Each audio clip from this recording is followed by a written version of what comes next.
Let's talk about the trade war and soybean farmers in Arkansas. Soybeans are the second most valuable U.S. crop after corn, covering around a third of American farmland. In Arkansas, they're even more important. Soybeans take up nearly half the cropland and make up about a third of farm income. But this year, farmers there have been hit from every direction. Three major challenges stand out. Number one, flooding.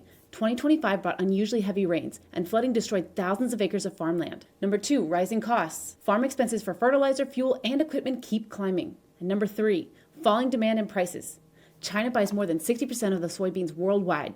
And recently, because of the escalation of the trade war, China has decided to completely stop buying from the U.S. Instead, they're sourcing record amounts from Brazil, Argentina, and Uruguay. And last month, Argentina temporarily dropped its export taxes, making its beans much cheaper on the world market, and China immediately bought about 1.3 million tons.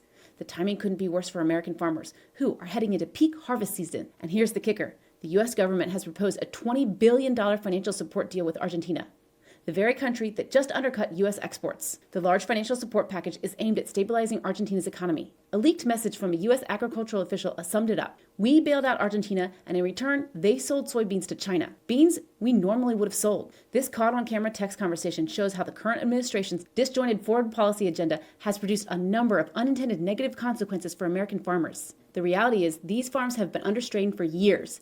This trade war has actually been going on since 2018, when China slapped tariffs on U.S. soybeans after the Trump administration imposed tariffs on Chinese goods. As a result, soybean prices have dropped nearly 40% since 2022. Arkansas is a deeply red state, and many farmers there voted for Trump who imposed these tariffs. But soybeans don't care about politics. Once China shifts supply chains, it's very hard to win that business back. This is reshaping global agriculture as we know it. And farmers aren't able to quickly adapt. Farm groups warned that up to a third of Arkansas farms could fail without immediate help. They've asked the federal government for a bailout, but so far, they haven't received anything. So why do we care? Two reasons. Farm failures hit communities and our food system.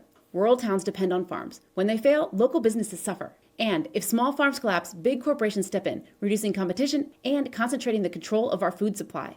Number two, higher prices at the store. Most soy becomes feed for chickens, pigs, and cattle. If farmers cut production or go under, feed costs rise, and so do the prices for meat, milk, and eggs. So what starts on the farm quickly shows up on your grocery bill. Follow for more simple market and economic updates.